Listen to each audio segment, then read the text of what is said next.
17. Aleluia, Jesus. Glórias ao teu nome, Senhor. Romanos capítulo 1 e o verso 16 e 17, está bem? Aleluia, é muito bom estar aqui. Amém. E espero que o nosso jovem possa perceber português. Amém? Nosso jovem venezuelano José Ángel, que usted Alejandro. Alejandro. Que usted pueda entender lo que O meu hablamos aquí. espanhol é uma Por supuesto, ¿no? Amém. Não, porque eu acho interessante que é mais fácil um português perceber um espanhol, ou alguém que fala espanhol, do que o contrário. Não sei porquê, porque o português é tão lindo. Não é, não é? Posso olhar para mim. Ora bem, já encontraram Romanos capítulo 1, Já. no verso 16 e 17. Eu peço aos irmãos, por favor, querem ficar um bocadinho de pé em reverência à palavra do Senhor. Amém? Pode ir que eu deixo. 3 horas. Aleluia, Jesus. Não me envergonho do Evangelho, pois é o poder de Deus para a salvação de todo aquele que crê, primeiro do judeu e também do grego, pois nele se descobre a justiça de Deus, de fé em fé, como está escrito, o justo viverá da fé. Vamos orar. Pai querido, Sim, ó Deus. nós te agradecemos mais uma vez pela tua presença, porque tu estás conosco, tu nos tens abençoado, Pai. Nos entregamos nas tuas mãos para que a tua palavra venha do teu ao nosso coração, ó Pai. Que nesta tarde tu venhas falar e que tu venhas revelar a tua vontade a cada um de nós, ó Pai. Nos entregamos nas tuas mãos para que o teu nome seja glorificado, o teu nome seja honrado, Pai. Para a bênção nossa e para o louvor do teu nome, Pai, nós oramos e nós te agradecemos. Amém. Podem sentar-se, amados. Deixem-me só justificar a ausência do pastor José, que ele não está aqui, está a tratar de assuntos burocráticos da igreja, porque há assuntos burocráticos a tratar e por via disso ele teve que se deslocar a Lisboa. Amém? Mas ele não está, o nosso Deus está, nós estamos também, amém, nós estamos também, e querendo Deus, esses assuntos burocráticos vão sendo resolvidos, porque também é necessário, amém, e a igreja assim vai se desenrolando e desenvolvendo até chegarmos à nossa meta, ao nosso alvo, amém? Aleluia, muito bem, meus amados. Eu gosto muito da carta que o apóstolo São Paulo escreveu a Romanos. Não sei se sabem que é também conhecida esta carta aos Romanos pelo Evangelho da Justificação. Eu tenho que ir para ali porque este fio é um bocado curto. Esta carta aos Romanos é conhecida pelo Evangelho da Justificação, porque o apóstolo São Paulo usa muito nesta carta o tema justificação. Ele fala que nós fomos justificados pela fé em Cristo. Por exemplo, no capítulo 5 e o verso 1, o apóstolo São Paulo escreve: sendo, pois, justificados pela fé, temos paz com Deus, por nosso Senhor e Salvador Jesus Cristo. Aliás, eu não posso jamais esquecer este versículo do Romanos 5:1, porque foi o versículo que foi lido e sobre o qual foi meditado no dia em que eu entreguei o meu coração a Jesus. O dia em que foi justificado pela fé. E notem que eu conhecia a palavra de Deus, eu ouvia a palavra de Deus desde criança, porque o meu pai converteu-se, segundo o que ele diz, quando eu teria mais ou menos 6 meses de ter nascido, 6 meses de vida, o meu pai nasceu de novo, o meu pai aceitou a Cristo como Salvador. De forma que eu já não fui criado na religião tradicional, mas foi criado dentro do Evangelho. E eu me recordo dos meus tempos de criança, de ir à escola dominical, me recordo da minha primeira professora da escola dominical, e recordo-me depois em África a continuação de ir à escola dominical, de ir aos cultos, depois no regresso, ainda eu fui algumas vezes com o meu pai, mas converter-me sinceramente. Porque uma coisa é nós irmos a uma casa de onde se prega o Evangelho, ir a um lugar onde o povo louva a Deus e até dizer assim, é muito bonito, eu gosto, sinto-me bem. e realmente a palavra é pregada, o Evangelho é pregado. Isso é uma coisa, mas nós nos convertermos é outra bem distinta. E nós podemos ser ouvintes uma vida inteira, podemos ser simpatizantes uma vida inteira, mas se nós não nascermos de novo, se nós não aceitarmos a Cristo como Salvador, continuamos perdidos como antes. Sinceramente for. Porque não é uma questão de simpatia, eu simpatizo com aquele povo, eu simpatizo com o pastor daquela igreja. Eu gosto muito dos cânticos. Eu gosto muito da palavra. Não é uma questão de gostar, apenas gostar e apenas gostar. Há muita coisa que eu gosto, mas não tenho. Umas porque não posso e outras porque não as quero, apesar de gostar. E há pessoas que gostam, mas não querem o Evangelho. E, meus amados, o apóstolo São Paulo escreve aos Romanos porque ele desejava visitar a igreja de Roma. Ele desejava passar por lá, ele tinha notícias de que a igreja em Roma era uma igreja florescente. E então, ao ver-se naquele momento incapacitado de ir a Roma, ele escreve esta carta. E há algo fantástico.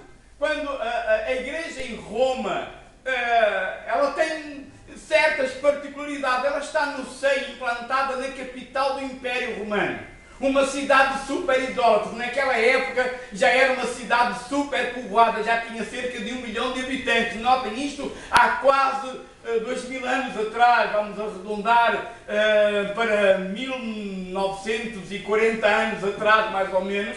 Já era uma cidade, como se diz nos dias de hoje, cosmopolita, uma cidade enorme, uma cidade já para a época moderna, com cerca de 1 milhão de habitantes. Mas era uma cidade super idólatra, porque o povo romano, para além de ter as suas tradições pagãs, era um povo que assimilava as tradições dos outros povos. Quando o Império Romano invadia um outro país e conquistava esse país, o Império Romano não somente dava a liberdade desse povo continuar a cultuar os seus deuses, mas muitas vezes eles próprios adotavam esses rituais desses deuses, e de forma que a panóplia ou o número de deuses que os romanos adoravam aumentava.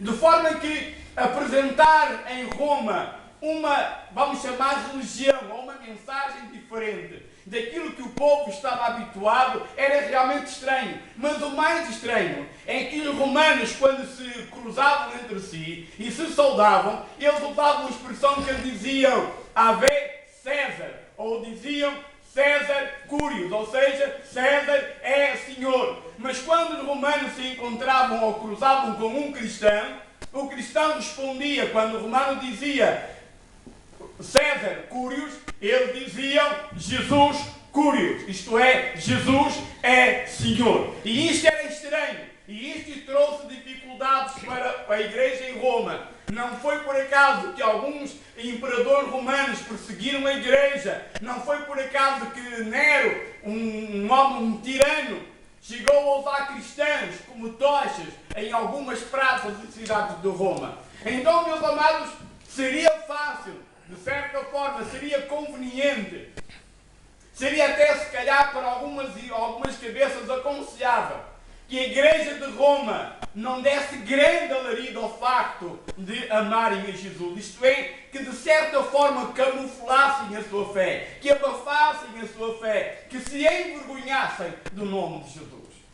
E então Paulo encoraja a igreja de Roma, dando o seu próprio exemplo, porque ele diz, não me envergonho do Evangelho de Cristo. E porquê que o apóstolo São Paulo não se envergonha? Ou por que razão nós também, seguindo o mesmo exemplo, não nos devemos envergonhar do Evangelho de Cristo? Amados, nós podemos nos envergonhar de muitas coisas. Às vezes até nos envergonhamos daquilo que não há razão para envergonhar.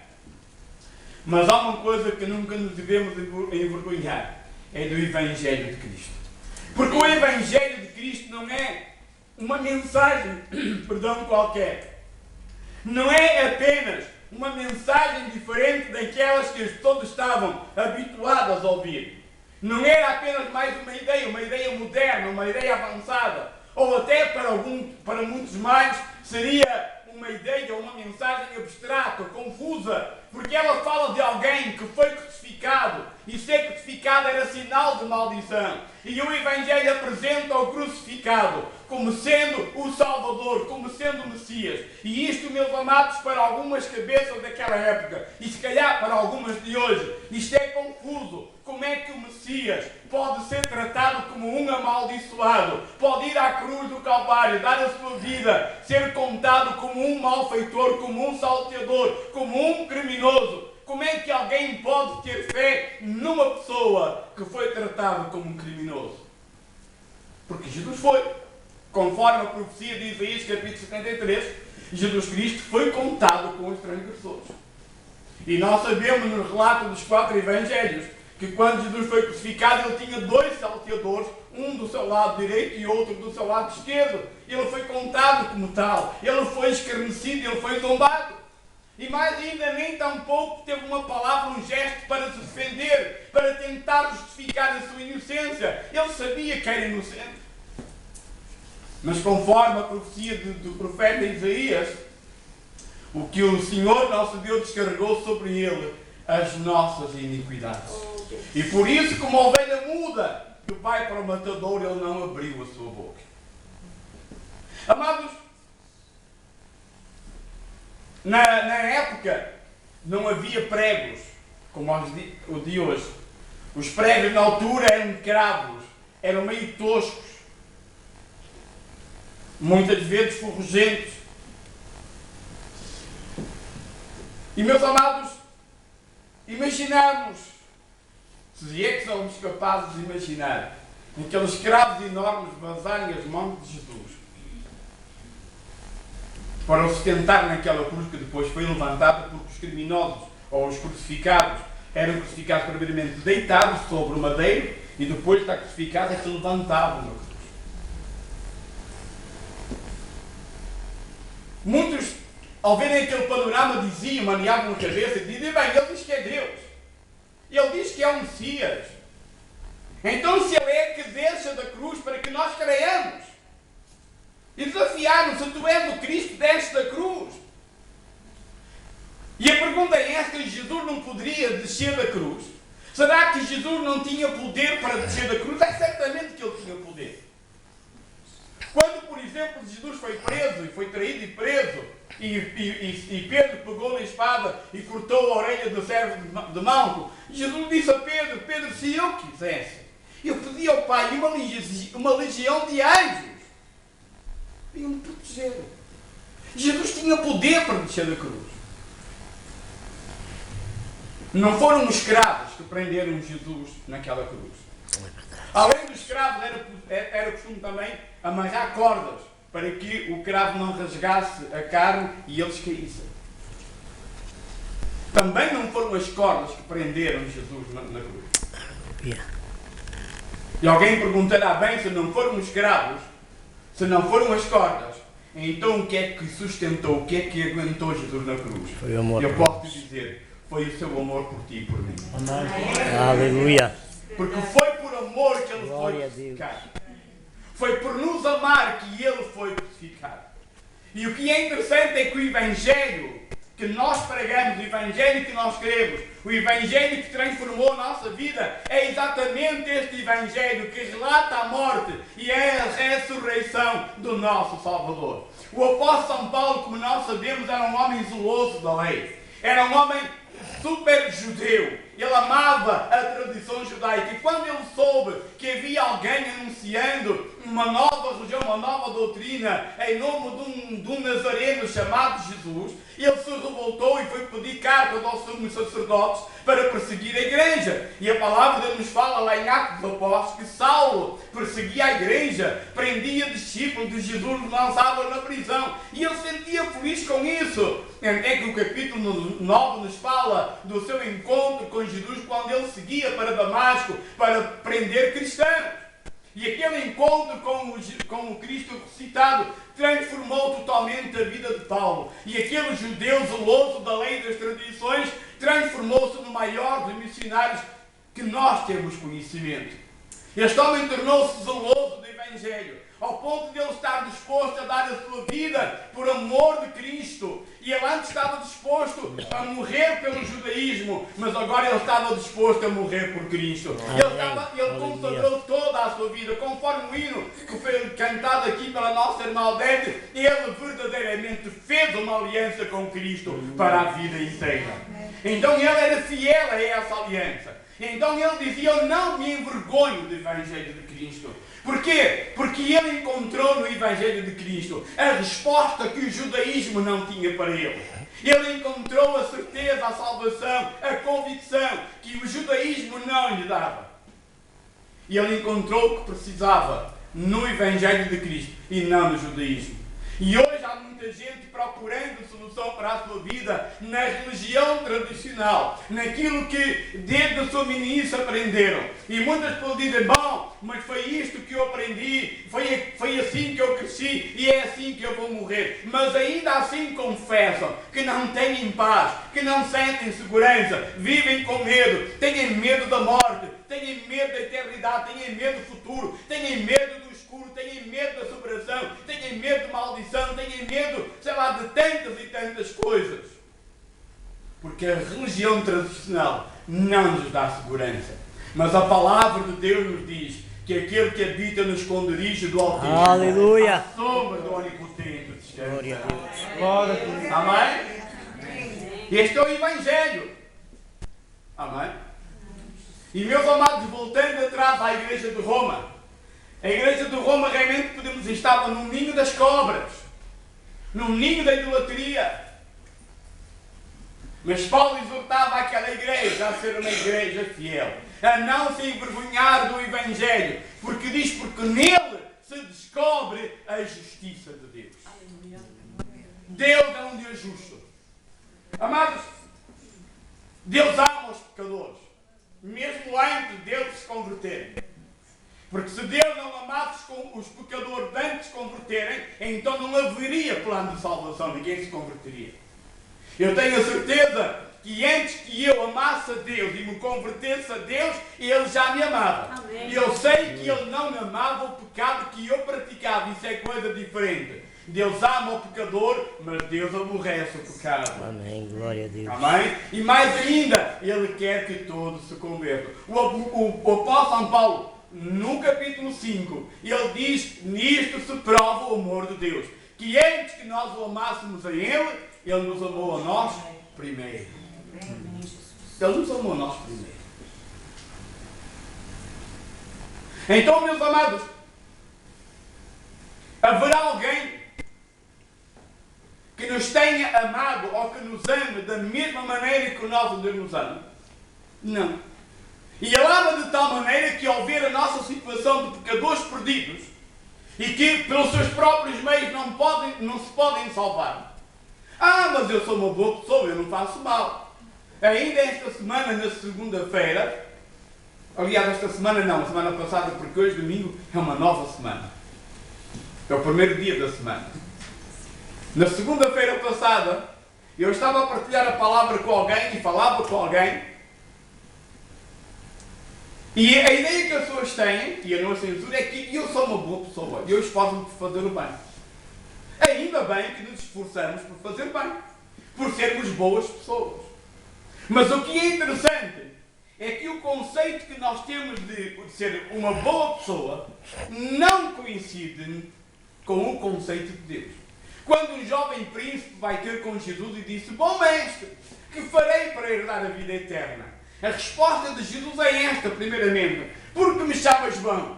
Somente há um que é bom, e é Deus. Então quer dizer que nós podemos ser bons no conceito da sociedade, porque somos educados, porque nos damos bem com os vizinhos, porque amamos a família, porque ajudamos alguém, porque somos cumpridores de algumas coisas. E nesse conceito nós podemos ser considerados bons. Mas Deus nos diz que todas as nossas justiças são como trapos de imundícia aos olhos de Deus. Aos olhos de Deus nós não somos bons. Então Deus despreza-nos. Não nos despreza. Deus nos ama, mesmo nós não sendo bons. E meus amados, alguma forma teria de haver para que o pecado fosse expiado. Porque o pecado não podia ficar impune. Eu me recordo, alguns anos atrás, vocês se recordam, e vai fazer agora anos, no mês de dezembro, quando caiu aquela ponte lá entre os rios, que morreram aquelas pessoas aqui, que iam naquele autocarro.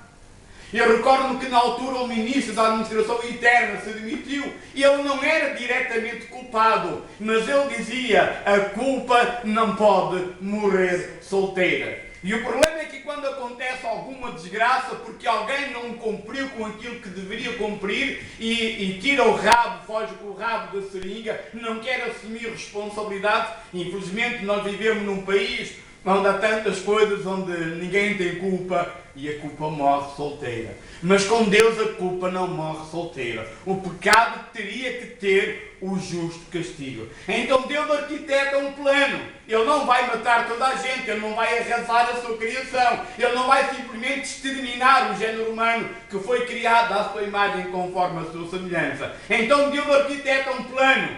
Há de haver um justo. Um homem puro, um homem que cumpra toda a lei, um homem que seja segundo o coração de Deus, que cumpra toda a lei e que nele se cumpra a justiça, isto é, que o pecado seja castigado. E esse homem chama-se Jesus. Amém? Aleluia. No capítulo 1 do Evangelho segundo São Lucas nos diz que o anjo foi a uma jovem judia da cidade de Nazaré e lhe anunciou que ela iria ser a mãe do Salvador. Aquela jovem ficou espantada, mas como é que pode ser se eu não conheço o varão? Como é que eu vou dar à luz um filho? E o anjo lhe diz que a virtude do Altíssimo a cobriria, de tal maneira que aquele que nasceria do seu ventre seria chamado Filho do Altíssimo. E aí temos a palavra de João capítulo 3, verso 16, que Deus amou o mundo de tal maneira, que deu o seu Filho unigênito para que todo aquele que nele crê não pereça, mas tenha a vida eterna. Notem bem uma coisa, meus amados. Notem bem. Deus não quer que ninguém se perca. Apesar de sermos pecadores, Deus não quer que ninguém se perca, mas que todos sejam salvos. E Ele faz aquilo que nós próprios não podemos fazer. Se eu pudesse, eu salvava-me a mim mesmo. Voltando a ser bom. Efésios capítulo 2. Pela graça sois salvos por meio da fé. Não vem de vós, para que ninguém se glorie. É dom de Deus, é dádiva, é oferta de Deus. E então, meus amados, Jesus nasceu. Amém? E Jesus cumpriu toda a lei. E Jesus andou pela terra de Israel, fazendo bem, curando os enfermos, libertando os oprimidos, conforme diz Pedro, porque Deus era com ele. Ele diz na casa de Cornélio, diz Pedro, e nós somos testemunhas destas coisas. E diz mais, e é Jesus Cristo. Foi morto, foi crucificado, mas ao terceiro dia ressuscitou. Aleluia. E aqui se cumpre a justiça de Deus. Por isso o apóstolo São Paulo diz: não me envergonho do Evangelho de Cristo, porque nele se descobre a justiça de Deus. Ali se compreende a justiça de Deus. Que Deus fez sofrer um inocente, para que milhões e milhões de pecadores fossem perdoados, fossem salvos. O salmista pergunta: que darei eu ao Senhor por todos os benefícios que me tem feito? Como que pagaremos? Como é que nós vamos pagar a salvação tão preciosa que alcançamos em Cristo Jesus? Nem a riqueza inteira do mundo seria suficiente para comprar a salvação de uma única pessoa. Quanto mais de todos nós. Quanto mais de milhões e milhões de pessoas que através da história têm aceitado Cristo como seu Salvador. Mas através do sacrifício de Jesus isto é possível. Amém. Amados, quando nós aceitamos o Evangelho, esta mensagem poderosa, nós não estamos a aceitar uma nova doutrina, uma nova ideia, mas eu acredito que é uma ideia ou é uma palavra revolucionária, porque ela revoluciona a nossa vida, ela transforma a nossa vida, ela faz de nós novas criaturas, conforme o apóstolo São Paulo diz aos Coríntios, amém, que quem está em Cristo, nova criatura é, as coisas velhas já passaram, e eis que tudo se fez novo, isto é, pela mensagem do Evangelho, nós que antigamente estávamos perdidos, longe de Deus, inimigos de Deus, agora por este Evangelho nós somos chamados amigos de Deus. Nós que antes estávamos longe, já pelo sangue de Cristo chegamos perto. Nós que antes éramos inimigos de Deus, agora somos chamados amigos de Deus. Nós que antes éramos alheios às promessas de Deus, hoje somos herdeiros das promessas de Deus. Porquê? Por causa deste Evangelho. Aleluia. Glória a Deus. Por isso o apóstolo São Paulo recomenda aos irmãos de Roma. Ele diz: eu não me envergonho.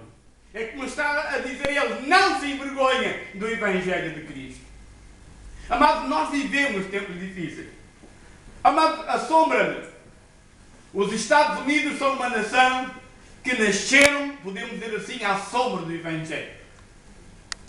Não sei se todos sabem, mas os primeiros colonos, os primeiros europeus que saíram da Europa e foram para a América, eram cristãos que saíram da tradição da Igreja Romana, que foram perseguidos pela Inquisição do Santo Império Romano e que fugiram para salvar os seus vidas e foram para o Novo Mundo.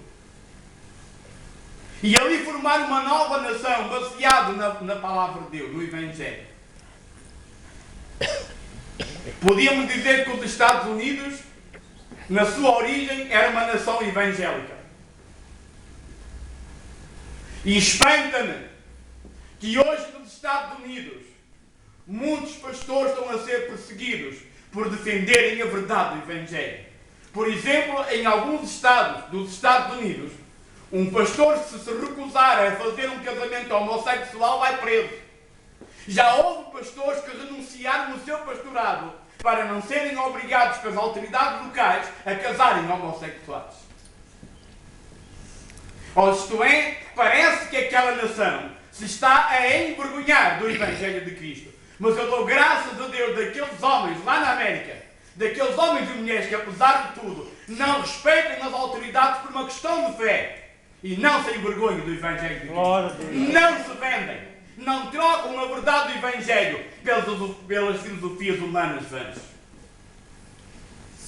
Porque o Evangelho não é uma filosofia. Filosofias há muitas. Amados, espanta-me, de certa forma. Também ouvimos que alguém vai lançar um livro sobre como criar um bebê, como criar um filho, por exemplo. Quer dizer, eu não censuro quem escreve esses livros. Mas eu falava há 4 anos a um jovem casal amigo que estava à espera do primeiro bebê. Estávamos assim a conversar e eu dizia-lhe: Inês, tu podes ler muitos livros. Claro que eu não estava a dar nenhuma lição, porque ela é uma rapariga inteligente. Não mais das que estão aqui. Amém? Porque eu aqui só vejo mulheres inteligentes à minha frente. Amém? Mas ela é uma mulher inteligente, não precisava, eu não estava a dar-lhe nenhuma revelação que ela não soubesse. Eu dizia: Inês, tu podes ler muito livro sobre como criar uma criança. E mais ainda, até podes ouvir os conselhos da tua mãe, e a tua mãe é alguém que está apta a dar-te conselhos, porque ela criou-te a ti, ao teu irmão. Mas sabes quem é que te vai ensinar a ser mãe? É o Diniz quando nascer. É ele que te vai ensinar a ser mãe. É com ele que tu vais aprender a cuidar dele. E é verdade.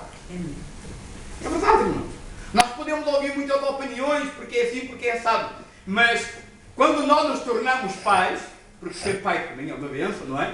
Digo eu. Amém. Há aquele instinto que Deus faz botar em nós, que nos faz sentir qual é a necessidade do filhote ou da filhota. E essa é uma experiência única. Cada um tem a sua própria experiência. Amém? Por conseguinte, meus amados, podem escrever os livros que quiserem. A nossa experiência é que nos faz.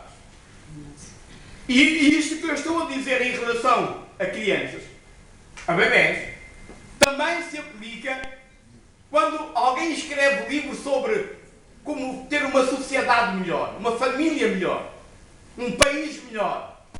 Eu acredito que há muita gente que vai à televisão, que escreve livros, que escreve nos jornais, que escreve nas revistas, que gostariam de ter um país ou uma nação ou o mundo inteiro melhor, onde as pessoas se entendessem, onde as pessoas se amassem, onde não houvesse ódios. Por exemplo, onde a canção de John Lennon, imaginei que pudesse ser verdade. Eu não gosto muito dessa canção por uma razão muito simples. Porque ele imagina um mundo sem Deus. E eu não imagino um mundo sem Deus. Eu não dispenso o meu Deus. Eu posso dispensar a religião, mas eu não dispenso o meu Deus. Amém. Aleluia. Sem o meu Deus eu não sei viver. E essa é a razão porque eu não gosto dessa canção. Porque eu não imagino o mundo sem Deus. Parece que Deus é a causa das guerras. Deus não é a causa das guerras. O ódio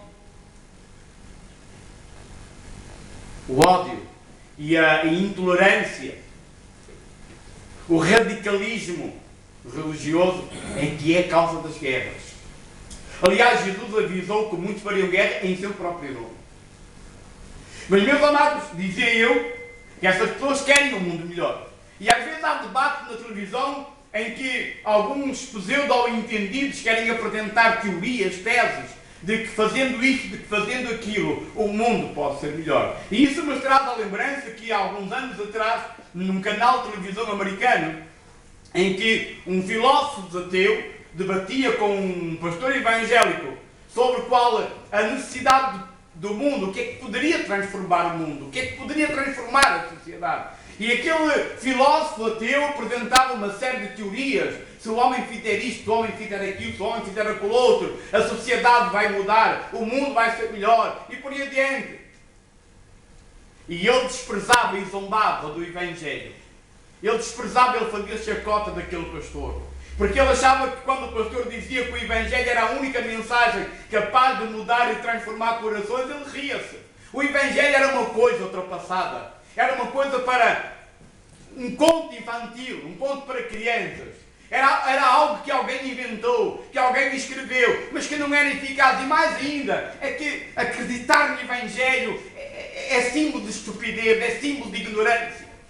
E então aquele pastor se virou para aquele filósofo e disse: bem, você tem a sua ideia, eu tenho a minha. Eu faço-lhe um desafio. Você está disposto a aceitar o desafio? Ele disse: eu aceito o desafio. Então vamos fazer uma coisa, vamos combinar aqui com o realizador do programa. E 2 a 8 dias, nós vamos deixar aqui neste mesmo programa. E cada um de nós vai trazer 100 pessoas que foram criminosos, que foram a escória da sociedade, que eram adultos, que eram ladrões, que eram homossexuais, que eram drogados, pior da sociedade, e que foram transformados pela sua filosofia, ou que foram transformados pelo Evangelho. Dizia o pastor: eu comprometo de hoje a 8 dias estar aqui com 100 pessoas que eram o pior da sociedade e que quando ouviram o Evangelho se converteram a Cristo e as suas vidas foram transformadas e hoje são cidadãos exemplares. Eu trago 100 pessoas, você vai me trazer 100 pessoas? E o filósofo ficou a gaguejar e a olhar e ir para o pastor e sem palavras. Ficou a gaguejar. Mas o pastor virou-se para ele e disse: olha, mas se você não me conseguir trazer 100, eu trago na mesma. Traga-me 50. Mas o homem continuou, já não ficou gago, ficou gaguíssimo. E o pastor ainda lhe fez o desafio: olha, eu trago na mesma 100. Até digo mais, trago-lhe 200.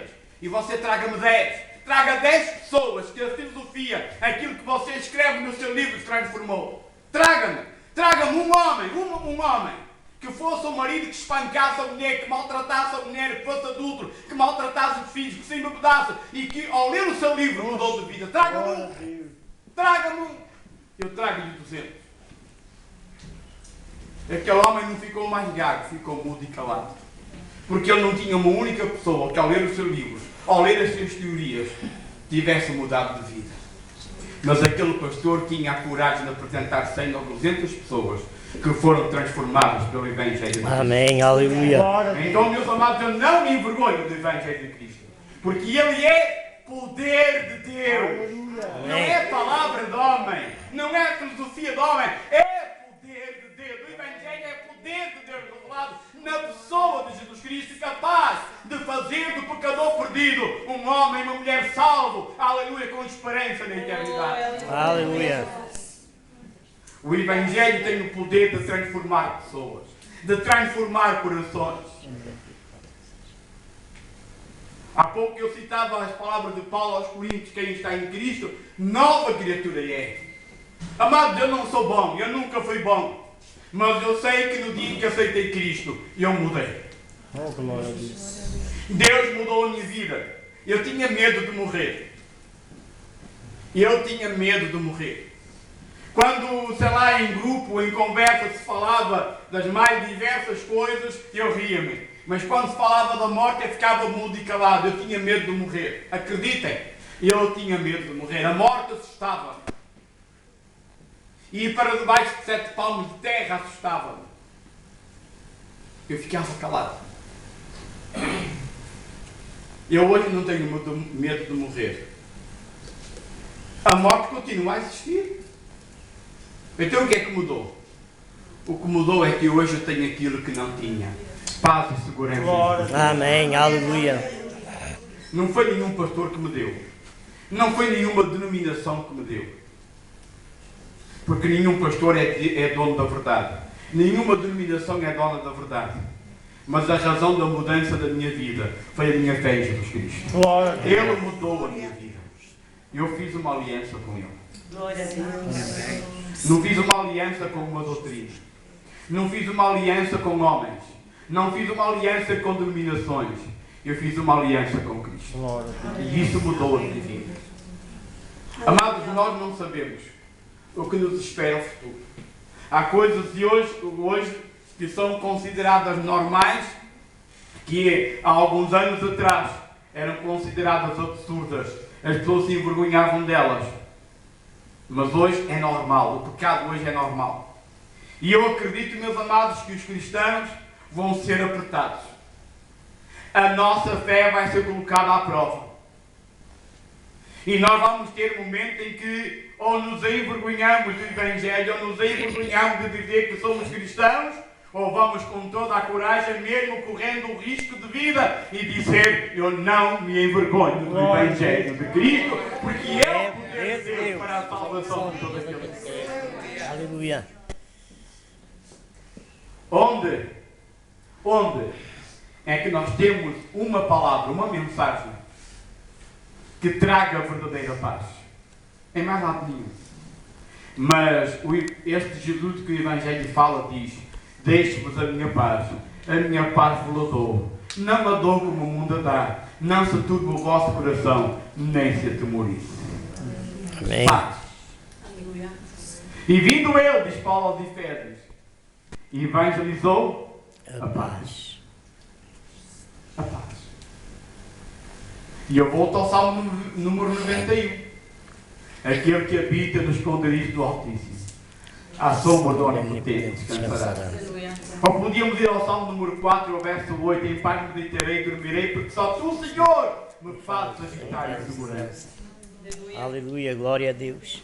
Há algum livro de algum intelectual, de algum filósofo que nos traga isto? Eu fico admirado porque é possível ir a livrarias não evangélicas e encontrar livros de pensamento positivo, de mensagens positivas, de mensagens que supostamente transformam vidas, e que os autores, não sendo cristãos, muitas vezes citam a Bíblia. Eu já comprei um livro desse, depois comecei a ler e que não tinhapada nenhuma e deixei o livro fora. Porque o conteúdo, sabe, é como você levar um carro a uma pessoa que precisa de mecânica e em vez de arranjar o carro, avariou ainda mais. Para entender? Não sabe para a vida de coisa nenhuma. E, meus amados, aquele livro era isso. Citava versículos da Bíblia, não é? Mas é como alguém cantar o Salmo 23 do ser o meu pastor e nunca ter tido um encontro com o pastor das ovelhas. Pode cantar bonito, mas é oco, é seco. É seco. Não tem substância, não tem sumo. É como tentar espremer uma laranja seca. Não dá sumo. Mas em Jesus nós encontramos. Amém? Esses livros, a única coisa que fazem é meter dinheiro no bolso dos autores, mais nada. Mas não trazem paz nem segurança. Mas quando eu leio a palavra de Deus, por exemplo, Salmo 121, e levo os meus olhos para os montes, de onde me virá o socorro. O meu socorro vem do Senhor que fez os céus e a terra. O dono de Israel, o guarda de Israel, não dormirá, nem tu os que negará. Estou enfermo, se calhar estou mais para lá do que para cá. Que palavra é que me traz esperança, me traz consolação? Salmo 23. Ainda que eu andasse pelo vale da sombra da morte, não temeria mal algum, porque tu estás comigo. Amados, vou terminar com um testemunho que eu ouvi há muitos anos e me arrepia. Houve um jovem, não me recordo se por acidente, se por enfermidade. Ele estava num hospital, no leito de um hospital, e ele sabia que ia morrer. Ele sabia. Os médicos já não podiam fazer nada por ele. Um jovem querido. Um jovem querido. Um jovem que tinha aberto o seu coração para receber este Evangelho de poder. E o pastor desse jovem estava lá, ao lado dele, sabendo, aquele pastor também, que era uma questão de poucos minutos. Aquele jovem iria partir para o Senhor e tentava, de alguma forma, confortar aquele jovem. É o papel do pastor, não é? E aquele pastor tinha lágrimas nos olhos porque, como pastor, amava aquele jovem. É normal. Mas aquele jovem disse para o pastor e disse: pastor, não chora por mim, pastor, não precisa chorar. Ele disse: pastor, eu sei que vou morrer, a minha vida está por poucos instantes. Aleluia. Mas pastor, não chora, alegre, porque eu sei que quando fechar os meus olhos aqui, eu vou estar na presença. Aleluia. Oh, glória a Deus. Eu vou estar na presença do meu Salvador. E eu pergunto: oh, Rabashiri Kanda Massaia. que livro humano traz esta paz e esta segurança na hora da morte? Nada. Por conseguinte, meus amados, eu faço minha das palavras do apóstolo São Paulo. Eu não me envergonho do Evangelho de Cristo, porque Ele é poder. Ele é poder de Deus. A nossa irmã Manuela falava do pastor Martinelli. Ele é poder de Deus para curar. Ele é poder de Deus para libertar. Ele é poder de Deus para renovar, para restaurar. É poder de Deus. O Evangelho é poder de Deus. Podem-se escrever muitos livros religiosos. Pode-se escrever muito livro sobre religião, mas nenhum é o poder de Deus. Há um só que é poder de Deus. É o Evangelho do nosso Senhor e Salvador Jesus Cristo. Em que está poder?